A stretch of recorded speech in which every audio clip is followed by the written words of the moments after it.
begins where wonder itself becomes the doorway into a deeper recognition that perhaps the greatest mystery is not simply that the universe exists, nor even that consciousness exists within it, but that consciousness is capable of standing inside existence and asking what existence is. A strange loop appears here, a reality generating minds that can question the reality that generated them, a system becoming aware enough to investigate itself. And the more deeply this loop is contemplated, the more extraordinary it becomes. Because to ask what reality is requires memory, language, abstraction, self-reference, pattern recognition, and the ability to imagine possibilities beyond immediate perception. It requires a universe structured in such a way that matter can organize itself into forms complex enough to produce awareness, and awareness can refine itself into reflection. The chain leading to this moment is so vast, so improbable, so intricate that every conscious thought carries within it the history of stars, the chemistry of ancient worlds, the mathematics of physical law, and the countless contingencies that allowed life to emerge at all.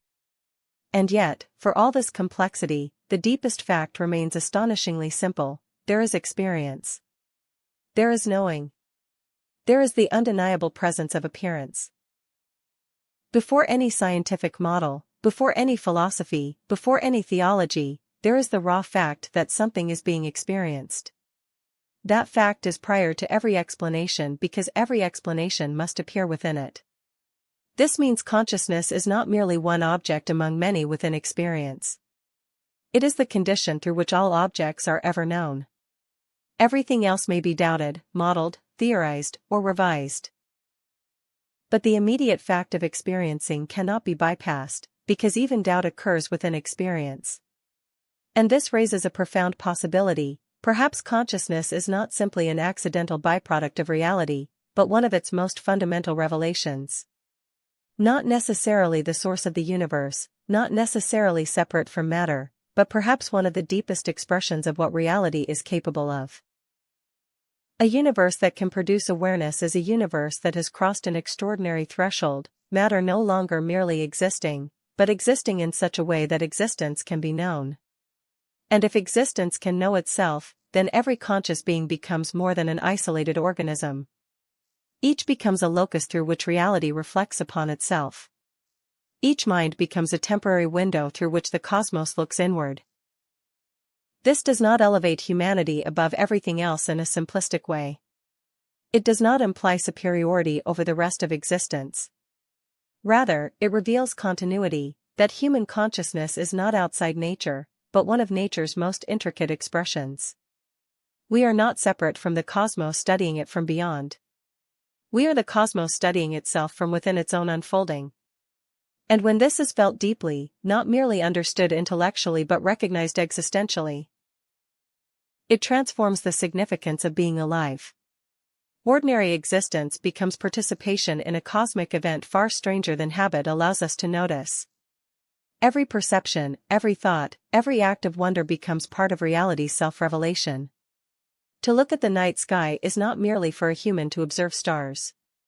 It is for starborn consciousness to gaze back upon the stellar furnaces from which its atoms came. It is for the universe to witness its own origins through eyes made possible by those origins. And from this perspective, even the smallest moment carries immeasurable depth. A quiet breath in the dark. A child asking a question. A scientist writing an equation. A poet searching for words. A person sitting alone wondering why they exist. These are not trivial events. They are reality turning toward itself in awareness. And yet this recognition does not remove mystery. It intensifies it. Because even if one says, consciousness is the universe knowing itself, the deeper question remains: why should the universe be the kind of thing that can know itself at all? Why should blind matter give rise to vision? Why should chemistry give rise to feeling? Why should neural activity give rise to first-person experience? Why should there be an inner life behind biological function?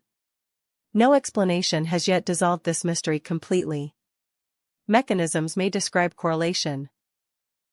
Processes may explain structure. But the leap from physical process to lived subjective experience remains among the deepest unsolved questions ever encountered. And perhaps that unresolved gap is itself meaningful, not because it proves any particular doctrine, but because it reminds us that reality may be far richer than current models can contain. Perhaps consciousness is not the final puzzle piece to be reduced away. Perhaps it is one of the central features any complete understanding of reality must ultimately account for. And if so, then the study of existence is not only external. It is also internal. To investigate consciousness is not merely psychology or neuroscience. It is participation in one of the deepest inquiries reality has ever produced. To ask, what is awareness? To ask, what is self? To ask, why is there experience? These are not niche philosophical curiosities. They are among the most profound questions available to any intelligent being. And still, after all inquiry, all reflection, all science, all philosophy, the answer may remain incomplete. Not because inquiry failed, but because perhaps reality is inexhaustible. Perhaps every answer opens into deeper questions because truth is not a finite object waiting at the end of investigation. Perhaps truth is living depth itself, something that can be approached endlessly without ever being exhausted. If that is so, then the goal of wisdom is not to finish inquiry. It is to relate rightly to endless inquiry. To seek without demanding closure. To understand without expecting totality. To know deeply while accepting mystery. To think rigorously while remaining humble before what exceeds thought. And this humility is not weakness. It is intellectual maturity. It is the recognition that the greatest minds in history advanced understanding not by pretending omniscience, but by acknowledging how much remained unknown. The more honestly one sees reality, the less arrogance becomes possible. Because the deeper one looks, the stranger everything becomes. Matter becomes energy. Energy becomes fields. Fields become probabilities. Time becomes relative. Space bends. Observation influences outcomes. Identity dissolves under scrutiny. Consciousness resists reduction. Existence itself remains unexplained. And somehow, through all of this, life continues. Breathing. Choosing. Feeling. Wondering. Not despite mystery, but within it. And perhaps that is the final transformation. To stop treating mystery as temporary ignorance and begin recognizing it as a permanent feature of a reality too vast to be fully contained by finite minds. Not a flaw. Not a failure. Not a problem to eliminate. But the very condition that makes that possible. Because if reality were fully solved, wonder would die. If everything were reducible to final explanation, existence would lose the open horizon that makes discovery meaningful. But it is not solved. And perhaps never will be. Which means the invitation remains open. To look. To question. To learn. To wonder. To exist consciously inside a reality that continues to exceed every attempt to finalize it. And perhaps that is enough. Perhaps that is more than enough. Perhaps the greatest privilege of being alive is not possessing final answers, but participating, however briefly, in the mystery itself. Begins where participation in mystery becomes more than a philosophical idea and starts to feel like the defining condition of conscious life itself. Because to be conscious is not merely to process information or react to stimuli. It is to stand within the unknown while knowing that one stands within it. It is to live with awareness inside a reality whose deepest foundations remain hidden even as its surface becomes increasingly familiar. And this dual condition, familiarity on the surface, mystery at the core, defines nearly every aspect of human existence. We wake each day into a world that seems ordinary. Rooms, roads, faces, language, routine, responsibility.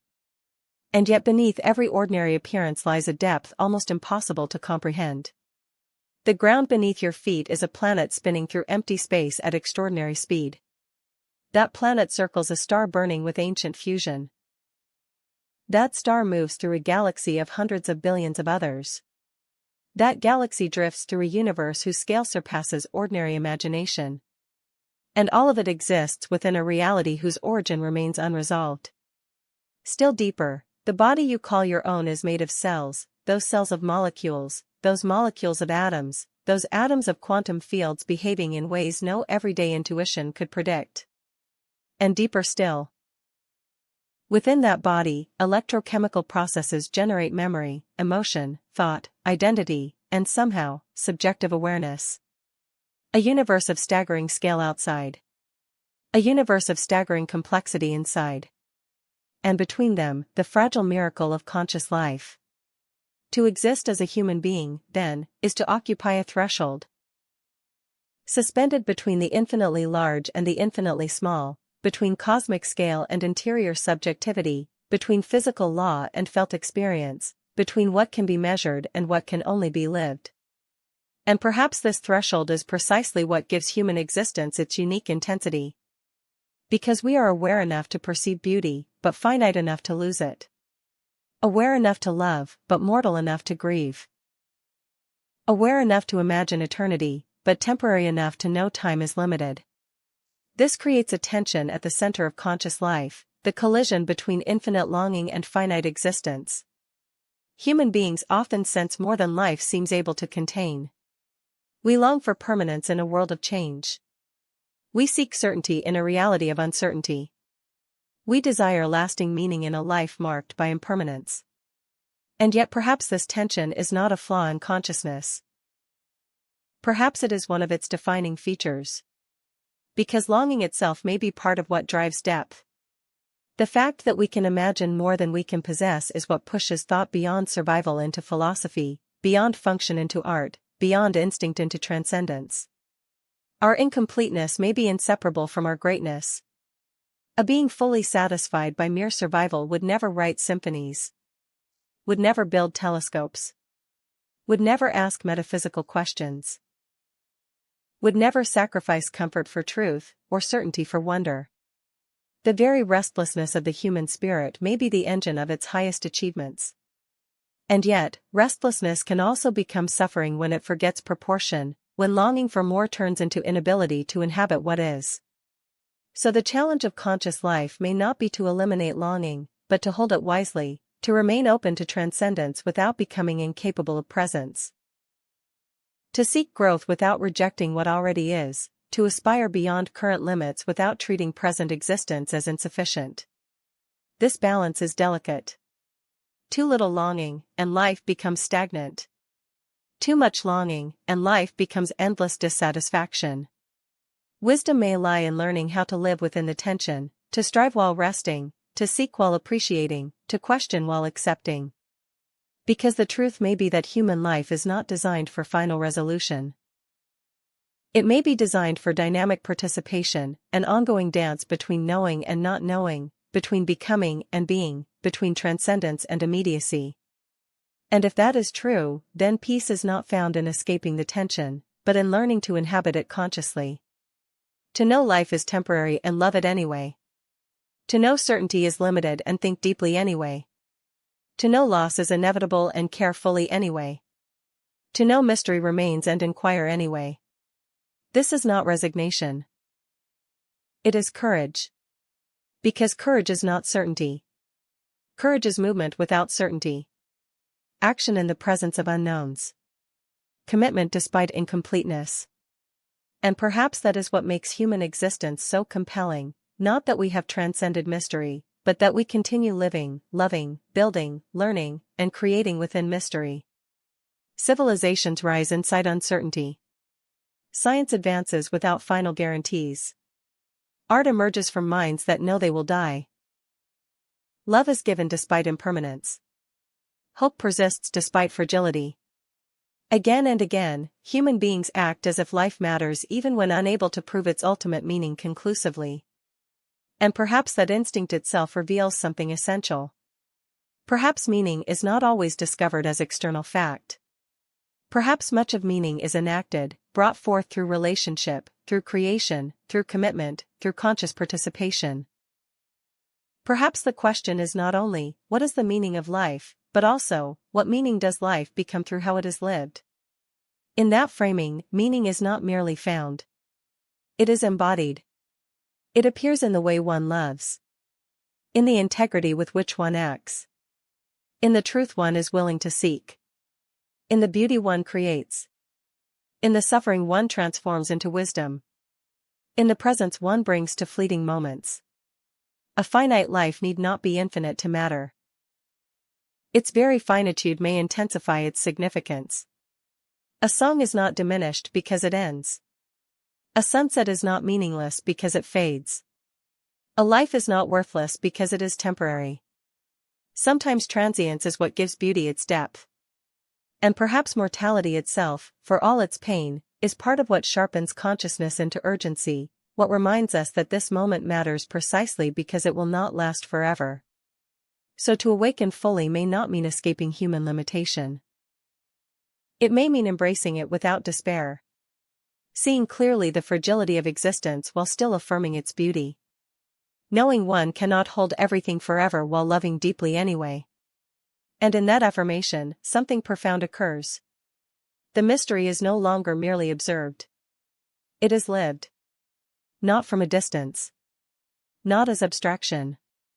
But intimately, through every breath, every choice, every heartbreak, every act of wonder. To be alive is not simply to witness the mystery. It is to be one of its most intricate expressions. Begins where the recognition of life as mystery deepens into something even more intimate, the realization that every moment of existence is not merely happening within mystery, but is itself the direct expression of mystery taking form. Nothing stands outside it. No breath, no thought, no feeling, no event exists apart from the same incomprehensible ground from which stars and consciousness arise alike. And yet the human mind, by habit, often separates the extraordinary from the ordinary. It reserves wonder for galaxies, black holes, and cosmic questions, while treating daily life as mundane, mere routine, mere repetition, mere survival. But this division begins to dissolve when perception becomes clear enough to see what was hidden by familiarity. Because the ordinary is not truly ordinary. It is only what has become familiar. A hand reaching for a glass. A friend laughing. Rain tapping against a window. A tired person staring at the ceiling at night wondering what their life means. A parent watching a child sleep. A stranger helping another with no expectation of reward. These are not trivial scenes. They are existence expressing itself in human form. Reality becoming tenderness. Matter becoming care. Biology becoming love. Consciousness becoming compassion. And if one looks closely enough, the boundary between the cosmic and the personal disappears. The same universe that forged stars also forged the neurons through which grief is felt. The same laws that shaped galaxies also shaped the chemistry of tears. The same existence vast enough to contain black holes is intimate enough to contain heartbreak. This means human experience is not separate from cosmic reality. It is one of its most immediate manifestations. To feel deeply is not to step away from the universe. It is to participate in it more fully. And perhaps that changes how suffering itself is understood. Suffering has often been treated as evidence that something is wrong with reality, that pain means failure, that struggle means deviation from how life should be. But what if suffering is not proof of cosmic error? What if it is part of the cost of consciousness itself? To care deeply is to risk loss. To love is to risk grief. To hope is to risk disappointment. To dream is to risk failure. To live consciously is to become vulnerable to the full spectrum of experience. Pain is not always punishment. Sometimes it is the shadow cast by depth. The greater the capacity to love, the greater the capacity to lose. The greater the awareness, the greater the capacity to perceive fragility. The greater the openness to life, the greater the exposure to both beauty and sorrow.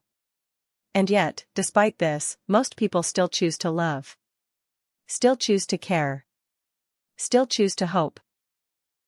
Still choose to build meaning in a world where loss is guaranteed. Why? Because somehow, the possibility of beauty outweighs the certainty of pain. Because a life without vulnerability may be safer, but it is also emptier. A heart fully armored may avoid heartbreak, but it also blocks intimacy. So perhaps wisdom is not found in becoming invulnerable. Perhaps wisdom is found in becoming strong enough to remain open. Open to joy without clinging. Open to grief without collapse. Open to love without guarantee. Open to wonder without requiring permanence. This kind of openness is not naive. It is among the bravest positions consciousness can take. To know that everything changes and still love it. To know that all moments pass and still be present for them. To know that certainty will never be total and still commit fully to life. That is not weakness. That is existential courage. And perhaps courage is one of the highest expressions of consciousness. Not fearlessness, but wholehearted engagement despite fragility. To wake each day in a world that offers no final guarantees and still create, still care, still strive, still love, this is extraordinary. It means human beings are not merely thinking creatures. They are meaning-making creatures. Hope-bearing creatures. Story-shaping creatures. Beauty-seeking creatures. Not because reality guarantees meaning, but because consciousness participates in bringing meaning forth. And this brings the inquiry full circle. Reality may never provide a final explanation for itself. Existence may remain permanently mysterious. Consciousness may never fully solve its own source. But perhaps the purpose of being alive was never to solve existence completely. Perhaps it was to participate in it completely. To feel it. To witness it. To shape it. To respond to it. To become, through one's life, a living answer to the mystery rather than merely an observer of it. This does not require cosmic certainty. It requires presence. Presence in conversation. Presence in work. Presence in suffering. Presence in beauty. Presence in love. Presence in solitude. Presence in the small moments most easily overlooked.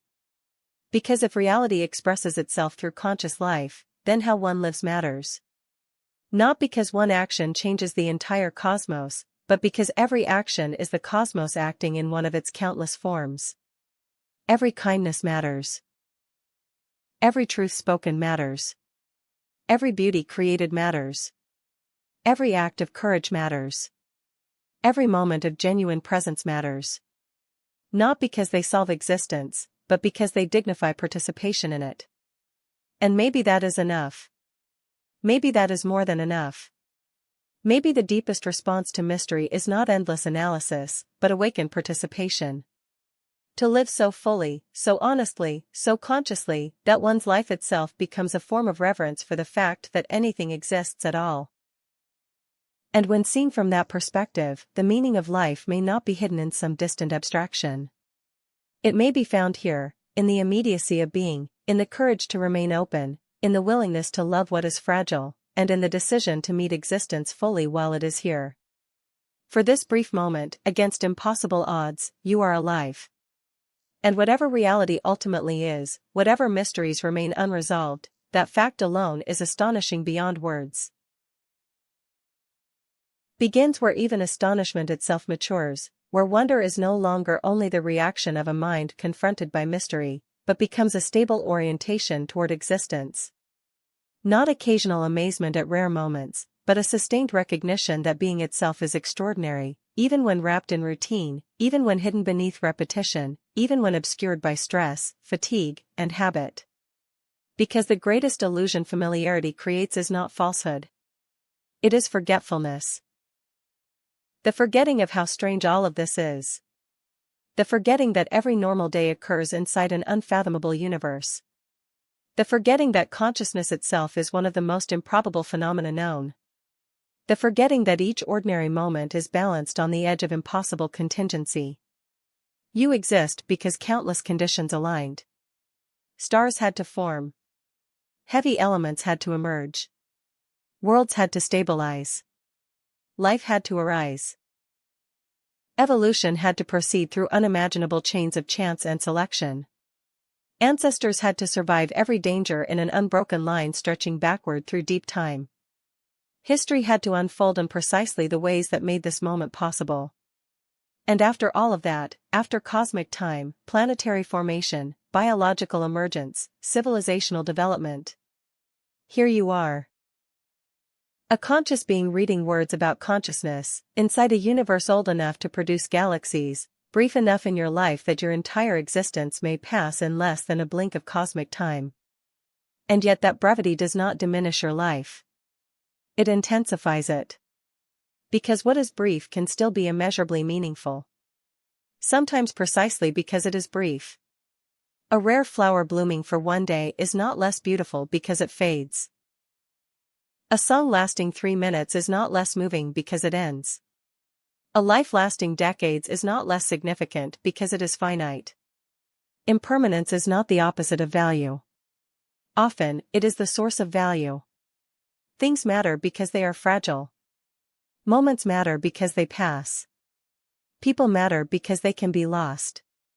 Life matters because it does not last forever. And when this is truly understood, mortality ceases to be merely a threat. It becomes a lens through which existence gains sharpness. Death does not merely end life. It defines its urgency. It creates the conditions under which choice matters. It forces prioritization. It turns time into something precious. Without finitude, there would be no reason not to postpone everything forever. Without endings, beginnings would lose significance. Without loss, presence would lose urgency. Mortality hurts. But mortality also clarifies. It asks, what matters enough to spend your finite life on? What truths are worth pursuing? What relationships are worth deepening? What beauty is worth creating? What suffering is worth enduring? What legacy is worth leaving? These are not abstract philosophical questions. They are the architecture of a meaningful life. Because once one truly recognizes that time is limited, life can no longer be lived casually without consequence. Every yes becomes a no to something else. Every commitment shapes identity. Every habit becomes destiny repeated. Every day spent unconsciously is a day that will never return. And yet this realization is not meant to produce anxiety. It is meant to produce awakening. To wake from the illusion of endless postponement. To stop assuming life will always wait. To stop treating existence as background. To stop delaying presence until circumstances become perfect. Because they will not. Life is happening now. In unfinished rooms, through imperfect bodies, amid unresolved problems, inside incomplete understanding. Presence is not something reserved for after life becomes orderly. Presence is the only way life is ever actually lived. And so the deepest transformation may not be philosophical at all. It may be practical. To drink water and actually taste it. To speak to another person and actually hear them. To watch a sunset without reaching immediately for distraction. To sit in silence without needing to escape it. To recognize the miracle hidden in simple awareness. This is not small. It is not trivial. It is a return to direct participation in existence. And perhaps this is what many seek through endless striving without knowing it, not achievement alone, not answers alone, but contact, real contact with life as it is. Because beneath ambition, beneath fear, beneath philosophy, beneath identity, there is often a simple longing. To feel fully alive before life is over. Not partially present. Not endlessly distracted. Not forever preparing to begin. But here. Now. Conscious. Available. Awake. And perhaps that is the true culmination of all inquiry. Not merely to understand reality conceptually, but to be so penetrated by the recognition of its mystery, fragility, and beauty that one can no longer live half asleep within it. To let awareness of mortality deepen gratitude. To let awareness of uncertainty deepen humility. To let awareness of mystery deepen wonder. To let awareness of fragility deepen love. Then philosophy is no longer separate from life. It becomes life lived with open eyes. And perhaps the final wisdom is this. You may never know why existence exists. You may never solve consciousness completely. You may never reach ultimate certainty. You may never remove mystery from reality. But you do not need to. Because the purpose of life may not be to stand outside existence and explain it. It may be to stand within existence and live it so fully, so honestly, so courageously, that your very way of being becomes an answer more powerful than explanation. And when your brief moment passes, when your questions end, when your thoughts fall silent, when your story closes, the mystery will continue. Stars will burn. Worlds will turn. Consciousness will arise elsewhere. Reality will keep unfolding beyond all comprehension. But for this moment, this impossible, fleeting, astonishing moment, you are here. Aware. Alive. And able to witness the infinite mystery from within it.